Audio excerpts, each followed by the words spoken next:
And now, back to the Wad Fam Chalk Pod.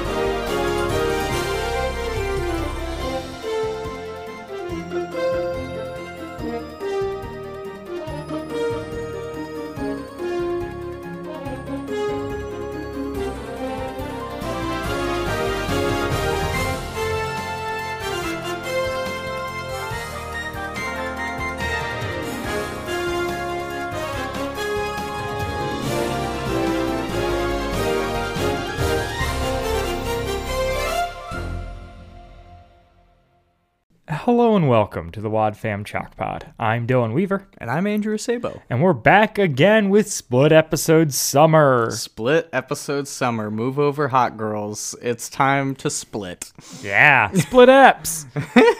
we're listening to the B-side to Where There's Smoke, There's Fire.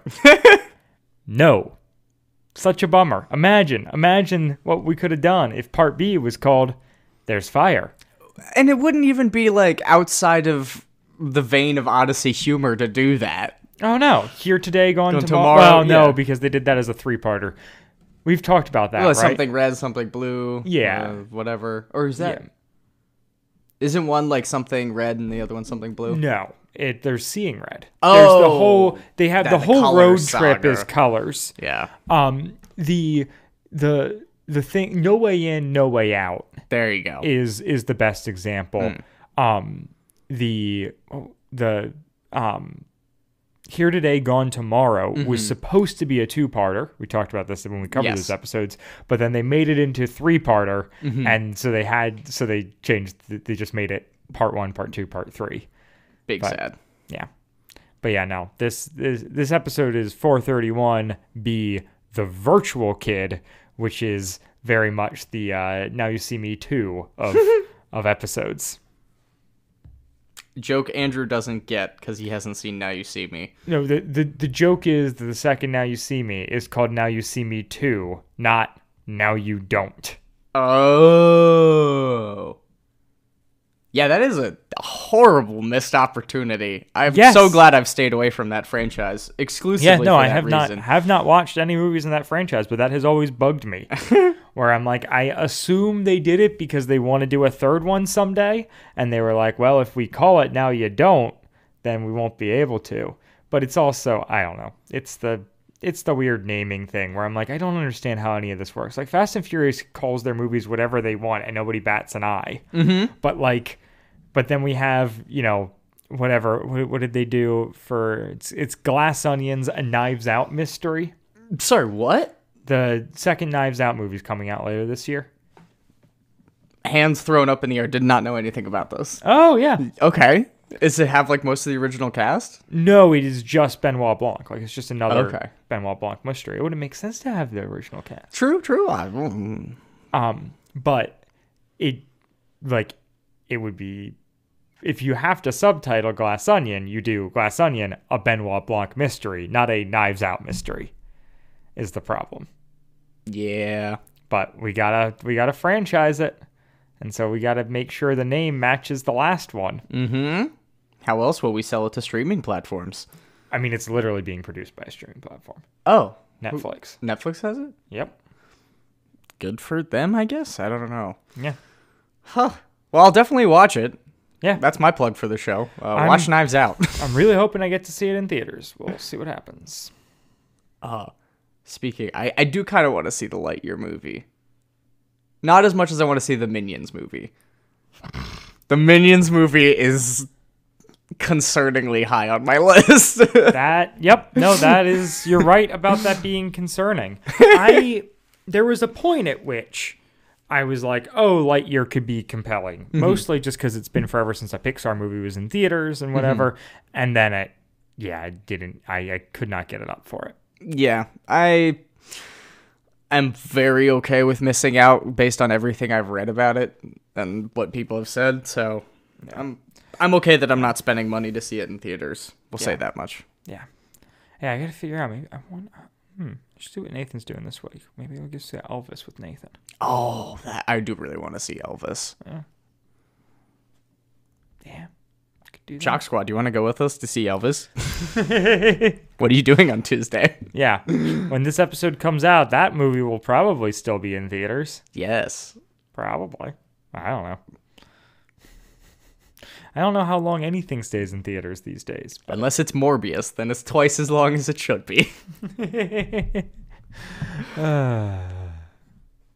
Is it Morbin time, Andrew? It's Morbin time. Let's morb right into the cast for this episode. Yeah. So we did explain what we're talking about, right? Yeah, Mm-hmm. Virtual kid. We're talking about the virtual kid, in which there's a kid who's not all that virtual, in my opinion. No. But he does do a thing virtually.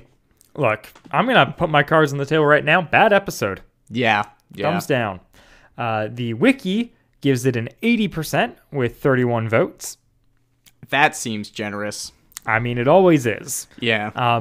It originally aired November 20th of 1999. It's written by John Fornoff,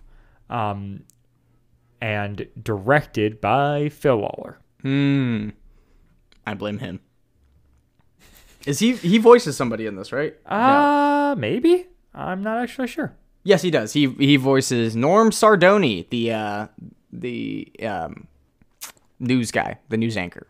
Okay. Okay. I thought I recognized his voice, but it was a Phil Lawler, Chuck Bolte, Spider-Man sure. pointing meme. Sure. Well, it's late enough in the series that we don't have Chuck Bolte around.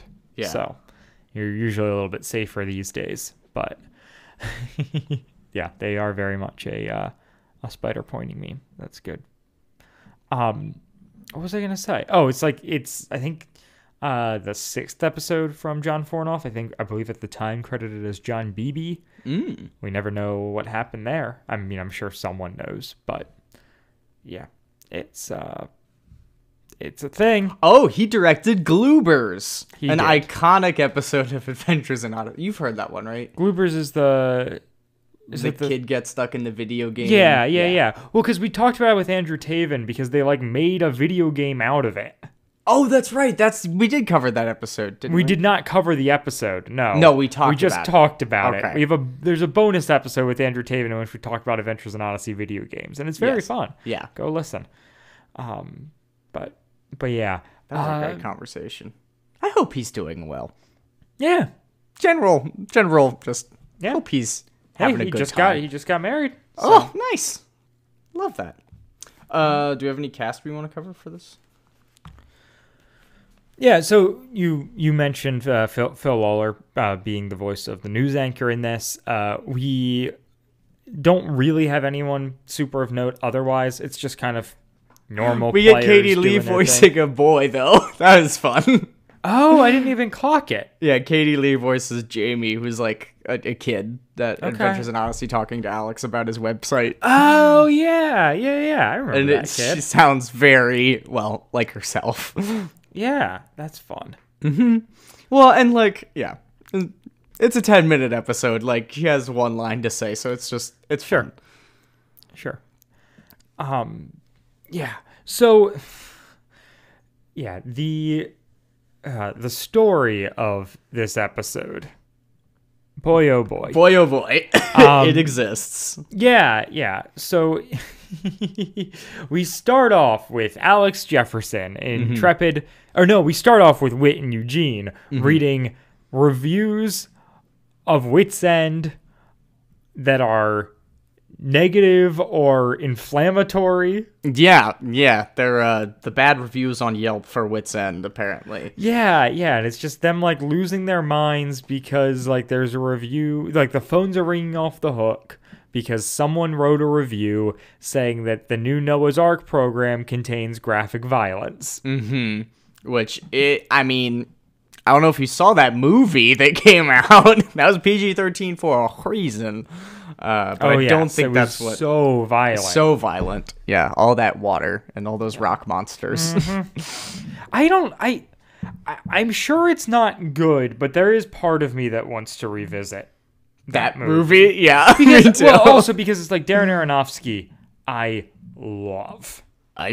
What else has he done? Black Swan is a masterpiece. That's a great movie. Also, Very caveats on whether or not you guys want to watch it, but I would highly, highly, highly recommend, if you can handle it, Mother.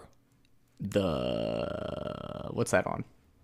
What's it on? Or when did this come out? Mother came out in, like, I want to say 2017. It's his most recent movie. Okay. It stars Jennifer Lawrence and Javier Bardem. And Okay. really, really good. I'm putting it on the watch list. And it's very it's a really strong allegory that I think works. Much more in character than the Noah film. And although I think it's exploring not too dissimilar things from Noah, but wait, he did Requiem for a Dream? Yeah. Oh Lord.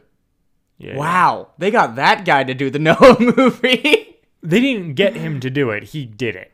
Like, that was not like a... That was something he wanted to do? Correct. Wow. Huh. Yeah. Interesting. You were going to say something about Black Swan, and I cut you off. But... Oh, I just said it's a very upsetting movie.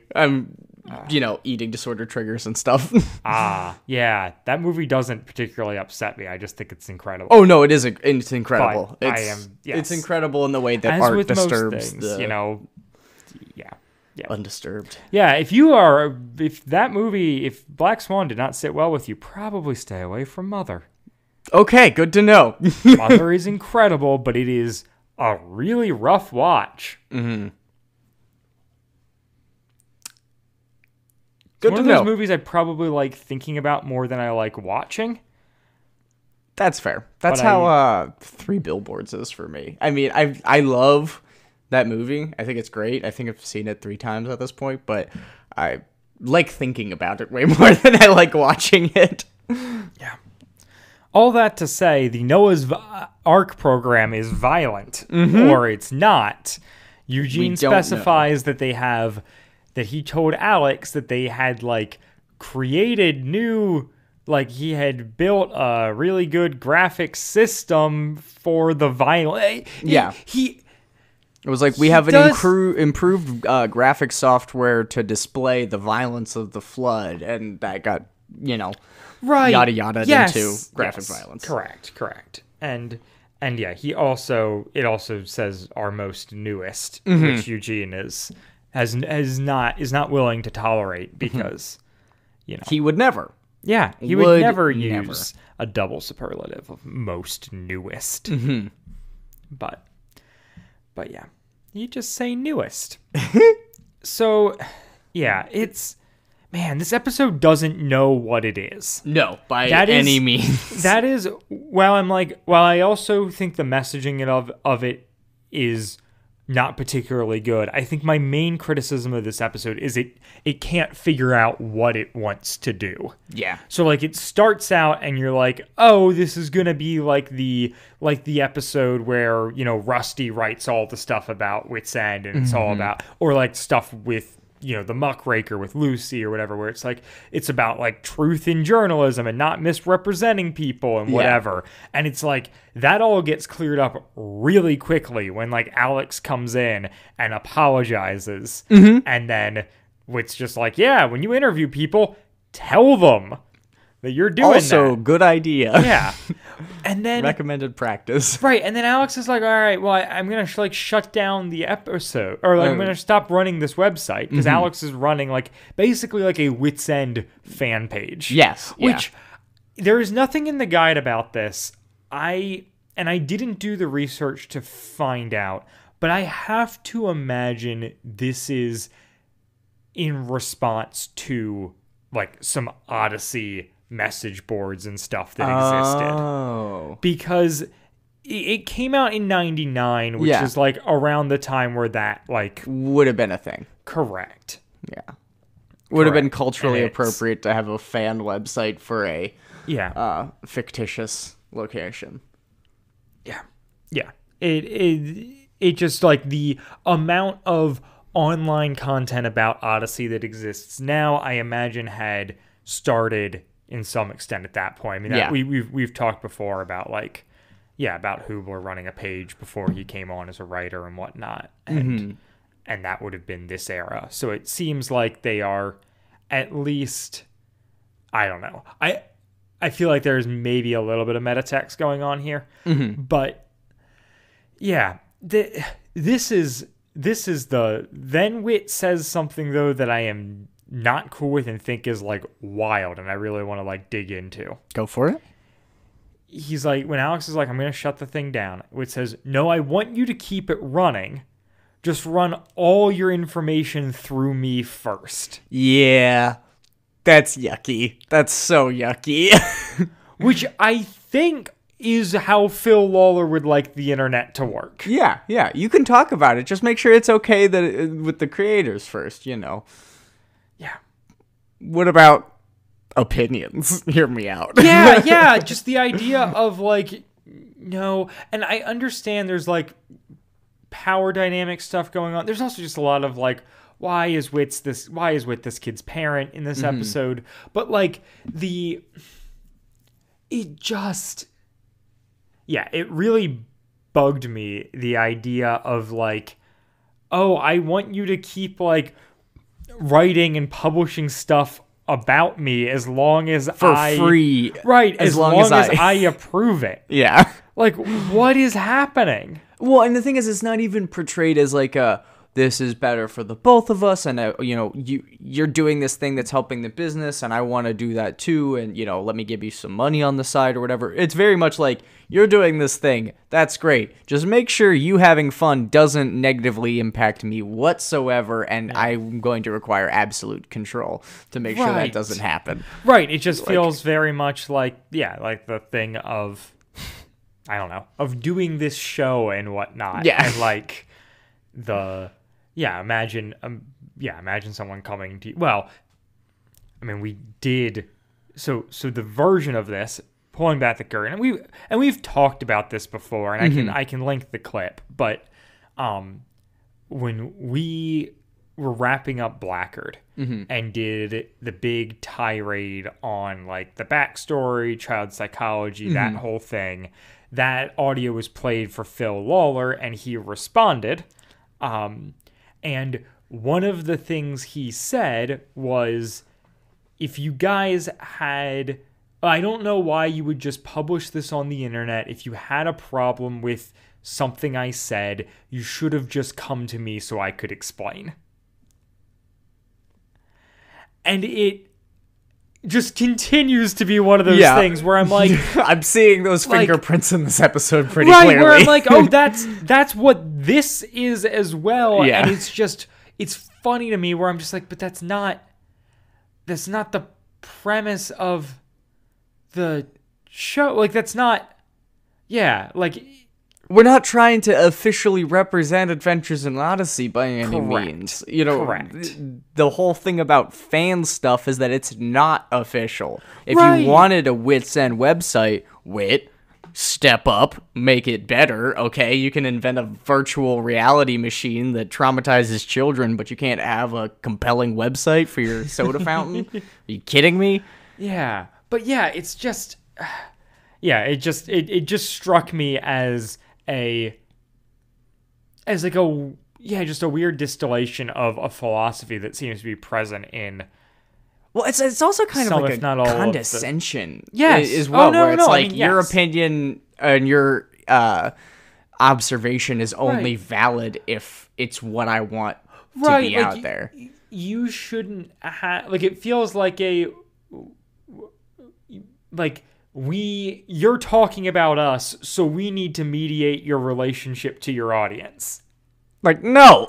It's like, no, we are riffing on what you guys did. Like, we wouldn't have a show without Odyssey, and we're very appreciative of the fact that, like, we have been provided this opportunity through that. That being said, there are a bunch of shows about Odyssey, both official and unofficial, and if you wanted an official show about Odyssey, you could go listen to that. Like, people are here because they like Odyssey, but value our take. And I realize that now sounds like I'm, like, pumping myself up. No, but not just at all. like the reality of this is, if for some reason, if you listen to our podcast regularly, do not like us, but like Odyssey, write to me and explain that. Yeah, I do want to understand. Because it would be one thing if it was like we're the only show doing this, but because there's so many Odyssey podcasts out there, I'm like, if you're listening to us, it's because like we bring something to the table that is interesting, and to be like, well, consistency and high audio quality for the most part. I mean, ish. It's comparatively, I feel pretty good about it. It's like we do work on the front end, but like it's not like our show isn't edited well. It doesn't like, yeah, it's not professionally done. Sure, not yet. That's what our Patreon's for. No, the Patreon is lower effort than this, and it's not a Patreon. It's that word Spotify has Premium. The thing. It's also not Spotify Premium. Yeah, what is it? What is the classification for that? Oh, just gosh. bonus content? Yeah, I mean, I just call it the bonus content or candid commentaries, but I think it's technically, is it like, it's something through Anchor. It's like got an Anchor name, but regardless, that is not the point we're trying to make here. The point is, I don't know, that Whit wants to control the free labor he's getting from Alex. Right, that it's just like, it's weird and it's telling of like, yeah, clear this with me first. Culture. Like, right. Like, I can't help but read it as like, hey, you people out there who are making fan websites or whatnot about Adventures in Odyssey, make sure what you publish is approved by us. Otherwise, it's not in the vein and it's not whatever. Yeah, and it's like the funny thing like that the wiki does, and where I don't know if you've run into this, but if you click on a link on the wiki that takes you off of the wiki, you get a little pop-up that says like, what you view beyond this point is not endorsed by like the wiki or Focus on the Family.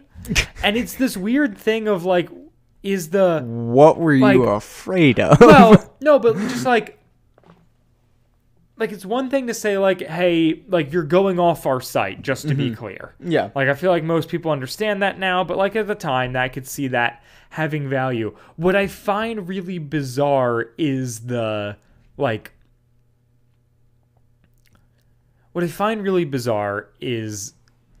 kind of like, by saying that, you're almost like everything on our site is approved by Focus on the Family. Yeah, here's the exact blurb. You've clicked on a link to an external website that is not necessarily supported by Adventures in Odyssey or Focus on the Family. AIO Wiki cannot be held responsible. And it's just like, it's very interesting that like that kind of disclaimer is normal, but the specificity of like what you're going to see is not approved by us or Focus. Yeah. Where it's like, is everything on the wiki like approved by Focus? Focus approved? Like, I know it's not, because we've run I'm into on there. stuff. Right. Andrew Sabo, not Focus on the Family approved. Like, it's just a bizarre thing in my eyes, and it.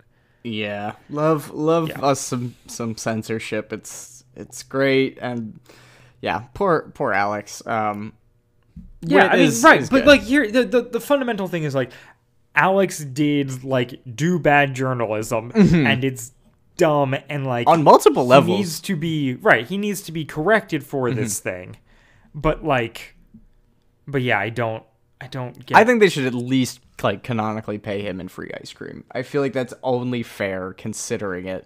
And it's later exposed that he hasn't had any or doesn't remember it, because This is gonna pull out my teeth. Yep. This episode just keeps giving. So yeah. Then David shows up, and this is David Strasberg, which is so weird. Yeah, it's not the same voice actor, is it? I don't believe so, though you can fact check me on that one. But I think it's weird.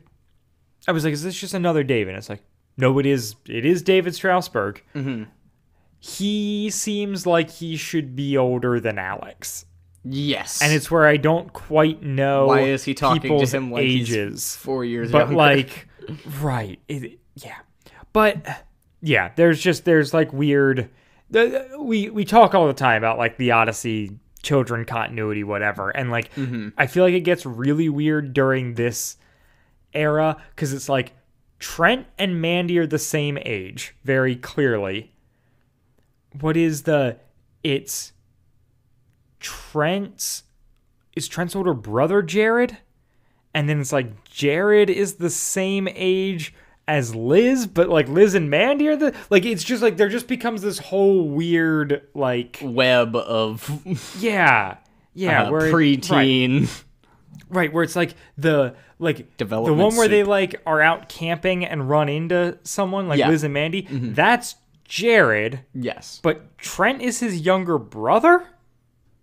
But then like Trent and Mandy becomes the whole thing. Yeah. Where I'm like, I don't fully, and then you mix in like Cal and Alex are like seemingly the same age as each other, and I would assume the same age as like the other people who they interact with, but Yeah, within like a year or two, I would say. Like, they're definitely, in 7th or 8th or 6th and 7th or whatever. In that. yeah, right. in that And maybe age it's just it might also be the thing of like, I don't know, small town, like small community, whatever. You can hang out with people who aren't your age and have. I feel like the close friendship that we get in this episode is not feels very much like, okay, these two people are the same age, but there are plenty of like I hung out with plenty of people who were younger and older just because of the way, and so that might church. Yeah, exactly. Because of church and family stuff and whatever. So I don't want to get like weird and nitpicky about it. It's just like I have a hard time keeping it straight because it's like all the kids feel like they're the same age during this era, and yet every once in a while it's like they draw attention. No, there's a big difference between these two characters. You're like, what does that mean? You can't just go drawing lines in the sand like that. Yeah. I mean, I don't know. Maybe they can. Who are we to say? So Alex is super, into his new website. He's been putting up all kinds of doodads and plugins and whatever on it. He's got a Website chat room stuff. with people in it, which is strange for the Wits End website. I don't know. The Wits End fan club. Yeah. I also just like I don't understand who this site is for. Where it's like, is it for kids who live in Odyssey but have not been to Wits End, and how did those exist? Yeah. And like it just it is a bizarre thing, but it's apparently very popular. I do like that they don't go crazy with it though. And he's like, there's 7 people in the chat room right now, and I'm like, that feels like good. The appropriate stakes. Yeah, and I like that he's super excited about it because he feels like 7 whole people. Like, oh my gosh, what is this? But it's very much of the era too. And of a kid and of a small town. Like it works. But and there's all these good reviews of his website. He's like geeking out about getting feedback, which I can for sure relate to. Yeah. I mean, that is always fun to get. Well, when you like people on the internet and like stuff people do on the internet, if you ever do something like that yourself, there is a certain amount of like, I did the thing, at least a little bit of the thing, but I did a thing. Sure. And I think it is,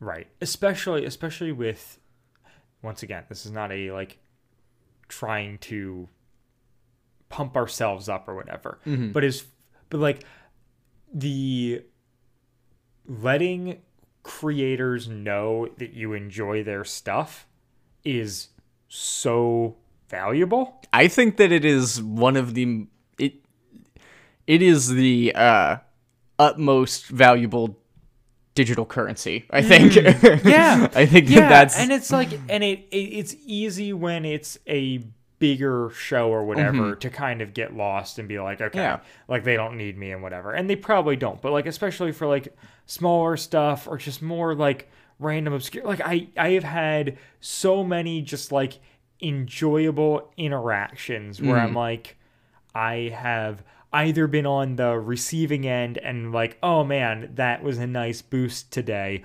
or gotten to give out a compliment or make someone feel seen or whatnot, and then like get that in return. Yeah. Where it's like where it has an impact on them, and that's just like, it's nice for them, it's nice for you. It's like no one, when it's like established like that, I feel like there's a certain amount of insulation from the value of criticism as well as compliments. But when you're really just doing something because you like doing it, and if you develop any amount of, a following, I think those comments mean all the more because, they are, they're commenting on something that you do for fun as opposed to something that you have to do for your job. Yeah, for sure. Yeah, it is a different thing when it's like the thing I always like when a supervisor at work says like, hey, thanks for sending me that thing, and it's like, it was literally my job. I understand your appreciation, and I don't like, it doesn't, like, I'm not like bothered by this, but it doesn't hit me as like, oh man, like that was really nice of you to say, because I'm like, I'm getting paid for this. I would be in trouble if I didn't do this. Yeah. Like, exactly. This does not feel like I don't understand your gratification, or your gratification just kind of seems like the default or whatever. Yeah. But it's like when it's something that you're just doing because, like, I mean, as we've stated a million times, like, we wouldn't make this show if Andrew and I didn't enjoy hanging out and talking about Adventures in Odyssey. Exactly. Like, we're doing as much as like, we're doing this for ourselves so much, and then like to then get the external feedback as well just rocks. Yeah. And I mean, you probably hear it in our voice, but like, it's why like anytime we get to read a review or something, it's like makes my genuinely excited because it's really fun. Yeah. And so I'm like, I think that part of it is captured very well, where I'm like, and I think it's interesting where Alex is like leaving reviews from Wit for Wit's End that Wit doesn't appreciate, but then we also get to see people leaving reviews for Alex that like Alex doesn't appreciate, that Alex really appreciates. Oh yeah. Like when he's talking about like all the cool stuff he's been doing on his website. Yeah, and he's gotten all these emails from people saying nice stuff and whatnot. Oh, and when he steps away and he's talking to his friend about the circus on Saturday and comes back and they're like, oh, they're asking where I was. Yep.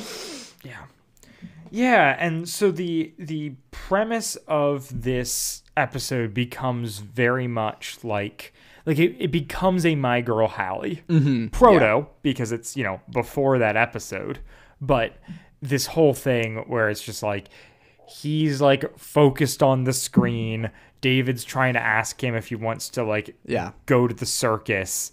There's like, free tickets. Right. He's like, no. He's like, I don't know. Maybe I'll come later. But you can tell it's like dismissive. He's not actually paying attention. Like he very much wants to do this. And then like he shows up at Wit's End, and Wit tells him like he's gonna be on the news, provided like he and his parents are cool with that. And he's like, oh, this is so exciting. And when he tells David about it, David's like, oh yeah, that's the same time as the circus. He's like, but I love the circus. Why can't I go to the circus? Oh my gosh, I didn't know that this was coming. And he's like, yeah, you said you were gonna come by the mall to get tickets, and then you weren't there, but you can still buy a ticket. And he's like, I don't have any money. Spend it all on this website. Yeah. And so he doesn't get to go, and then he has this interview.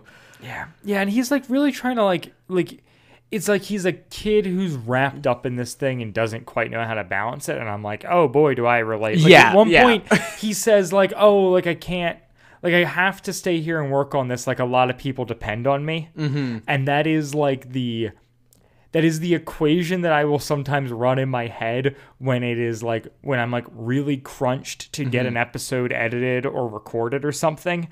And I'm like, no, night. But I've got to put one out. Like people really depend on me. And it's like, it's also just knowing like, it doesn't actually matter as much as like, I hate to just like randomly not have an episode on a day. Like it's not worth expending my personal life to get that as a result. Yeah. Like when it's like, oh, I could go like watch my brother graduate from high school, or I could put out Connie Part 2 on time. I'm just skipping a week. Yeah, I'm skipping a week. I'm so sorry. Major life events. Right. It's like, and I do feel bad about that to an extent, but it's also right. It's just that it's the thing where it's we're like, this is a free thing that we're doing because it's fun to put that expectation on yourself of like, we have to like get this out there right on time every time. And if we don't, like, we're letting people down is like just an unhealthy place to be. Yeah. Well, and like, I don't think that that's a bad aspiration, I think, for the beginning of a show, you know, if you're starting out and you're trying to establish it, but like, we're like 150 plus episodes in. Yeah. Well, and like, I think it is important to, like, at least for me and for, you know, what I want this show to be, it is important to care about trying to do that. But just like when it comes down to the wire, it's like I do want to choose like my life over this show. Exactly. But like, yeah, I mean, we hilariously, like, our third episode of the show was called Not Episode 3 because we didn't get episode 3 out in time. Oh. And so it was just like, hey, we don't have one this week. We'll be back in a week. And that was our third episode. Wow. And like, we've done that a lot over the years. Yeah. Where it's just like, yeah, we like, stuff comes up. Sometimes we like plan out a week off in advance. That's like nice. We always do for that. Like Christmas, often for Thanksgiving, usually like a couple over the summer. We know someone's going to be on vacation or whatever. But sometimes it just, life happens and there's not an episode, and sometimes we can like have a bonus in the bank that we can put out during that. And sometimes it's just we don't. Yep.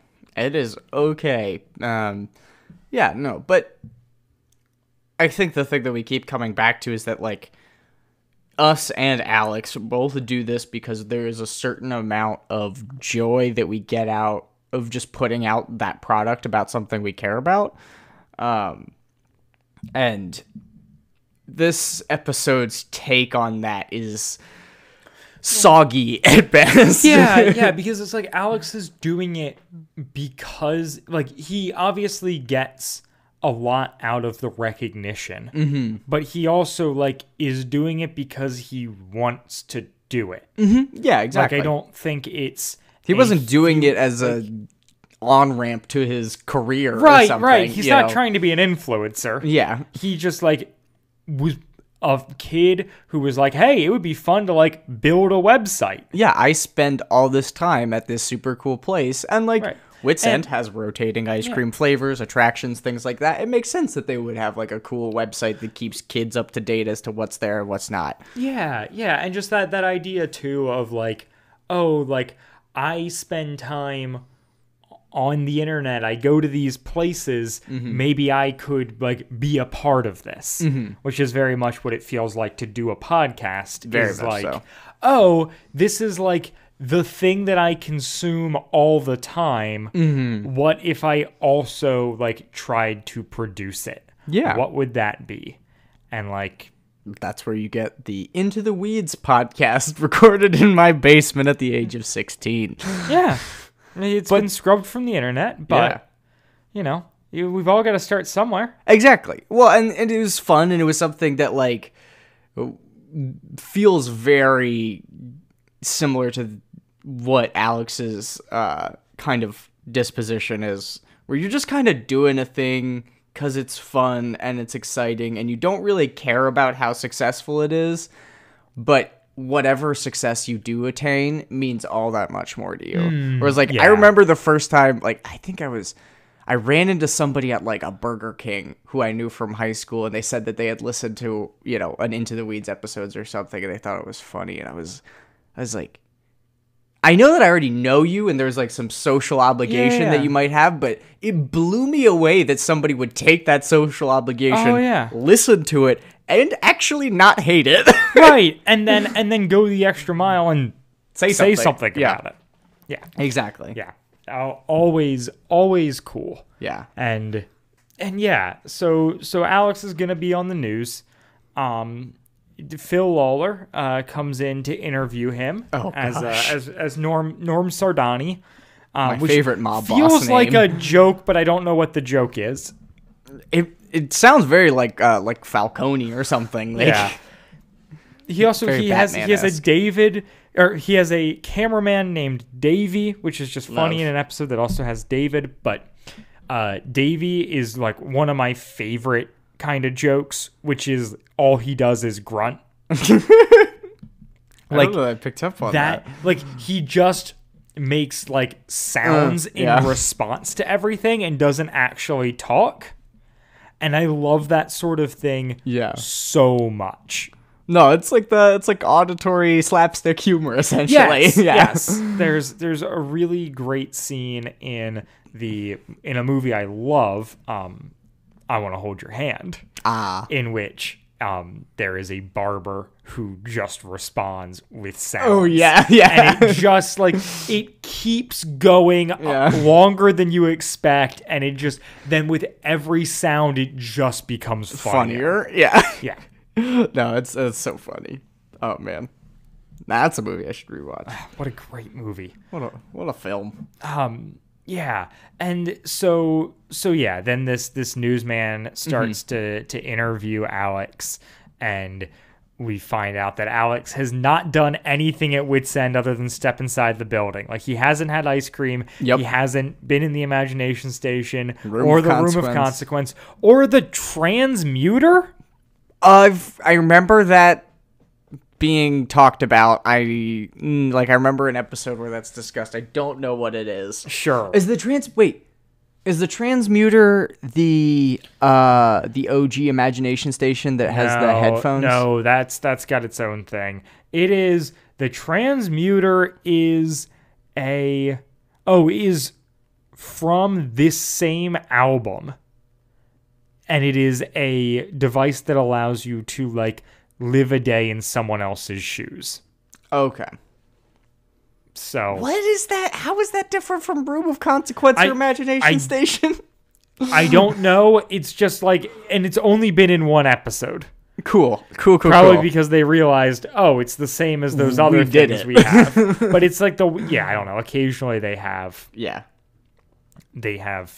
stuff at Wit's End that is, is cool and fun, but Alex hasn't done any of it, and Norm Sardoni is very upset. He's just grilling him. He's like, "What? You haven't done this? What? You haven't done this? Are you kidding me?" Like, well, yeah. I mean, I'm with Norm. Yeah, me too. It's ridiculous. Also, the environment enhancer is the precursor to the imagination station. Thank you. But yeah, it is. It's just a bizarre. Yeah, I don't know. The premise of this episode winds up boiling down to, like, don't just, like, think about things. Go out and do them. Really coming in with the heavy-hitting stuff here, Odyssey. Right. Because this newsman is just being terrible and starts to, like, grill in on him. And, like, the point is, like, he's a pushy newsman. And, like, we can't trust him or whatever. But yeah, he... Yeah. But what if the point of this episode was that Alex successfully developed a fan community about something he cared about?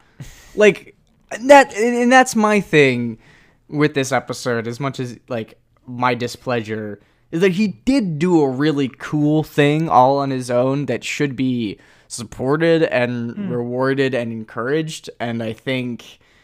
the way that they go about it, and probably because it's in a 10-minute, little split episode type situation, they don't have the time to flesh it out much. Yep. But I just feel like they pick the wrong thing to rag on him for, where it's like, if you spend all your time on these websites talking about the thing, you're never going to actually do it. Right. Which is cool, except for...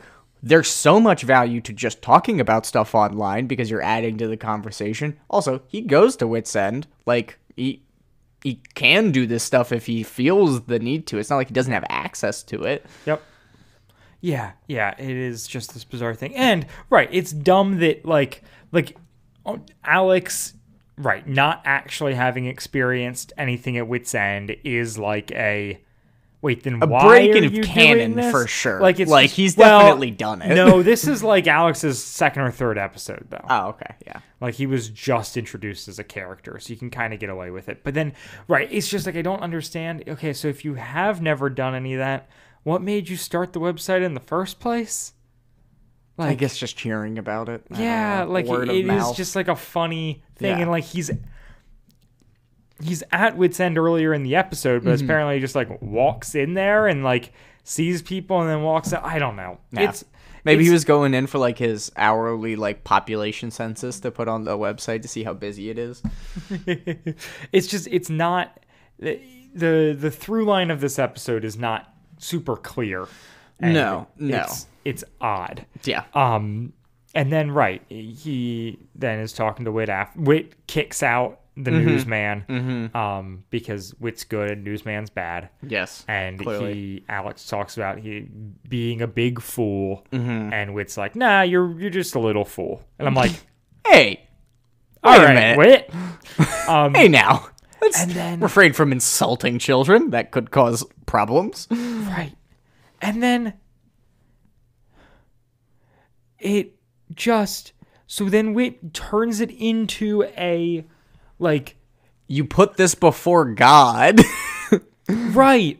Like you made this website like the top priority in your life and let everything else go beside, fall by the wayside. And when you let something else control you, the Lord, this is the quote, the Lord doesn't like it, and you could miss out on all the fun.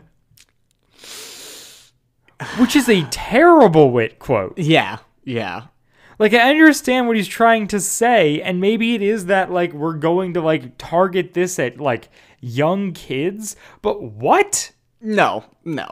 You're gonna So Alex put the website before God, By and not as a hanging out with result, his God friends. is upset with him, and he missed out on the fun. I mean, And he thought this was going to be a great opportunity where, hey, I get to like be on the news, and that was going to be better than going to the circus. Except that like he was upset about the circus before. yeah. I don't know. I cannot figure out what this episode is going for. It's really upsetting. I cannot believe it has an 80%, and we end on Alex's fans all showing up at Wit's End, and he's like. They're all talking about all the stuff that he wrote about. And he was like, well, let's experience it for real. And he and Katie Lee order ice cream. And that's the episode. And it's so bad. Yeah. I didn't particularly like it listening to it. And the more I'm talking about it, the more I'm like, boy, does every stop. element like not add up and not make like it's just a lot of thoughts thrown at the paper. Yeah. Where it's like maybe their initial thing was we want to talk about like we want to speak to the fan sites that people have made about us. And then they were like, but how do we make this into a full episode? Or was the premise we want to talk about someone who like spends all their time online and misses out on the real world, and then they like added this weird subplot in where it's the Wit's End thing, but like it's and they say on multiple times like you're in danger of like becoming a virtual kid, a thing that no one has ever said before. No, yeah. Well, and it speaks to the perspective of the time where like online interaction is such a grain of salt as far as like it's not really respected or valued in society, especially in, Focus's eyes and in that culture at the time. In a way that like now, in, the year of our Lord 2022, starting a website is a very easy with squarespace.com. No, no, starting a website is like a big deal, and it's something that a lot of people are encouraged to do, and it's a great way to, gather a community and centralize what you're trying to do or a project or something like that. Like that is such a distinct skill that has so much value now that just is not recognized in this episode. Yeah. And it's you can do it too. It's like, I don't disagree that like there is like, I'm like, I think there is more inherent value to face-to-face interpersonal communication than like instant messaging. Yeah. And I don't feel bad about that take. No. But like you know, a couple years of a pandemic did teach us that like there's ways to do that sort of thing not face-to-face and still like have good human relationships. And certain people are in situations in which that is like the option presented to them. Like that's what they have. That's the way they can do it. And like I don't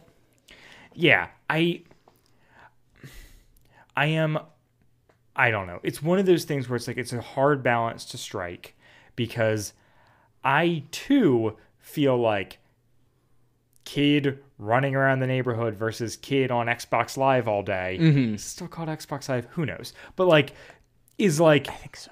Like that is I'm like, well, yeah, the kid running around the neighborhood is having like a better childhood. And I'm like, that's so informed by like the way I grew up and is maybe snobbish and whatnot. But like, I don't think it is though. But like, I think that it's okay to have that take, but then also criticize the like out and out like disdain and like throwing away the idea that anything online could have value because it's online. Yeah. Because I'm like, I am someone who is very online and like has a lot of fulfillment because of that. Yeah, and you're like, intentional about your online participation because of that fulfillment and like.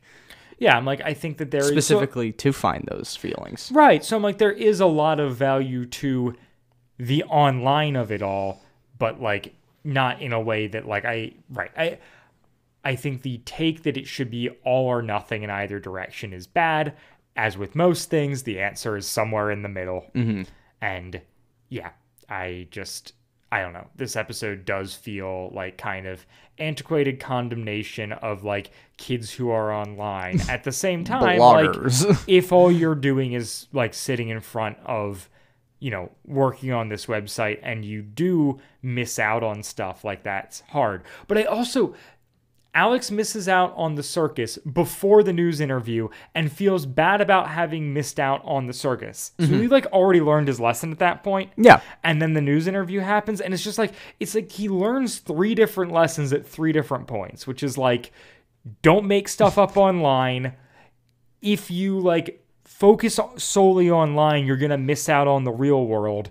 And like, news reporters are bad and just want to get a scoop. They don't actually care about you. Yeah. No, it's really bad. My proposed alternate script for this episode is Alex launches a like culinary website critiquing the ice cream flavors at Wit's End. Okay. And then there's, you know, problems with people sharing negative opinions, and Wit's like, oh, this is great, but, you know, it's great to get the feedback, but we need to make sure this is a civil discussion and everything, and how can we... you turn it into a content moderation episode. Yes, exactly. Content moderation as opposed to whatever the hell this is. Yeah, it's just, it's bad. The one note I have here that I forgot to mention earlier, which is very funny. So when there are people like calling in at the beginning of the episode to like yell at Wit about the graphic violence. Oh yeah.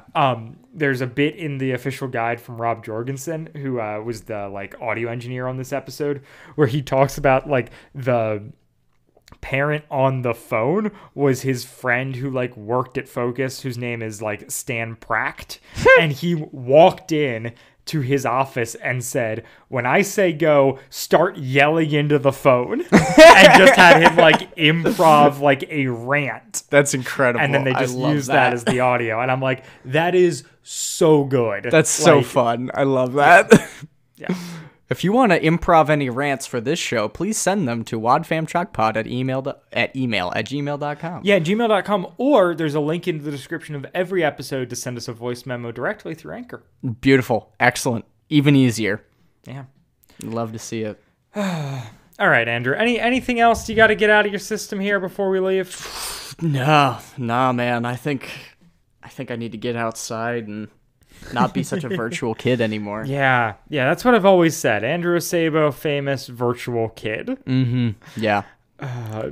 Yeah. Well, I I don't know if you had anything you really wanted to plug. I feel like we mentioned a dozen movies in this episode, so that feels like enough to me. Yeah.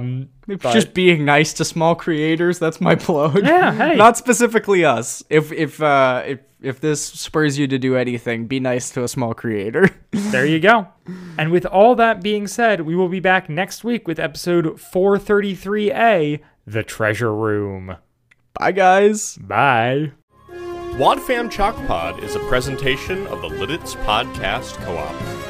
This show is a fan podcast and has no official affiliation with Adventures in Odyssey or Focus on the Family. As such, the copyright is ours under Creative Commons. Follow the podcast at WadFamChalkPod on Twitter and Instagram, or email us at wadfamchalkpod@gmail.com. The Virtual Kid was hosted by Dylan Weaver and Andrew Acebo, and edited by Dylan Weaver. And I'm Nathan Haverstick, hoping you'll join us again next time for more of the Wadfam Chalk Pod.